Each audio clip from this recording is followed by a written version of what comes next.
There's a lot of misinformation going around about the coronavirus vaccines at the moment. But one that stood out to me is that Bill Gates wants to put microchips in your vaccine. I thought it might be a good idea to unpick this. A recent YouGov poll suggests that 28% of Americans believe that Bill Gates wants to use the coronavirus vaccine to inject microchips into people. And this rises to 44% among Republicans. I think we know who we can blame for that. Remdesivir. But where did this come from?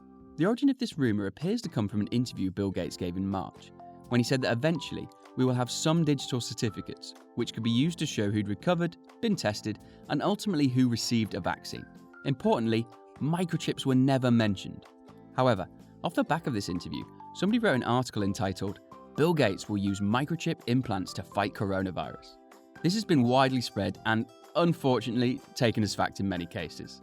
This article references research from the Bill and Melinda Gates Foundation about a technology that could store someone's vaccine records in a special ink administered at the same time as an injection. This is called a quantum dot. The quantum dot technology uses dissolvable microneedles to deliver a vaccine along with a sort of tattoo of near-infrared light-emitting microparticles. These are invisible to the naked eye, but can be seen using adapted smartphone technology. They would act as an on-person vaccination record. The intent of these is to help healthcare professionals track who's had a vaccine and when they've had it. It will be particularly useful in lower-income countries where healthcare documentation is poor and children routinely miss vaccinations or have additional unnecessary doses. This is not a microchip, it's ink. And like all ink, it's read-only. You can think of it like an invisible tattoo. And unlike that Chinese calligraphy tattoo you got while discovering yourself in East Asia, you won't regret it in 20 years' time.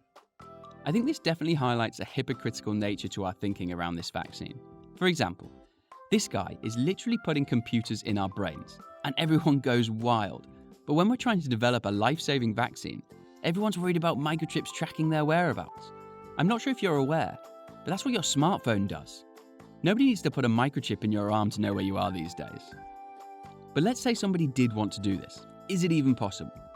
This is a radio frequency identification device. In other words, a microchip. It's used to identify our pets and locate them when lost. It's about the size of a grain of rice, and I think we can all agree it will be tough to miss this floating around in your vaccine. But I know what you're going to say. Do you really think they don't have a smaller microchip? Well, yes, they do, but it's still not small enough. The smallest microchip currently available is made by IBM, and it's about the size of a grain of salt. And believe me, you'd notice this floating around in your vaccine. And even if you didn't, imagine the diameter of needle you'd need to introduce this microchip into your arm. I wouldn't wish that on anyone. Well, maybe not anyone. But let's say you were able to find a microchip small enough.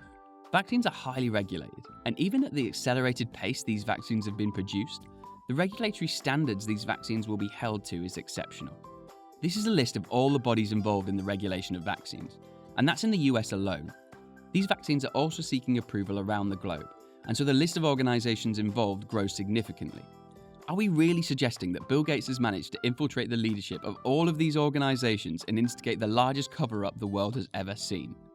Using my own healthcare institution as an example, the NHS is probably the best public healthcare system in the world.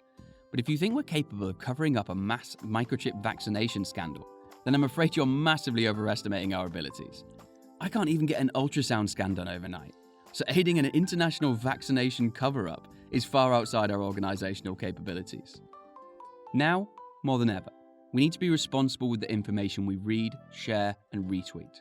Misinformation is having dangerous and real-world consequences, and during this global health emergency, we all have our part to play.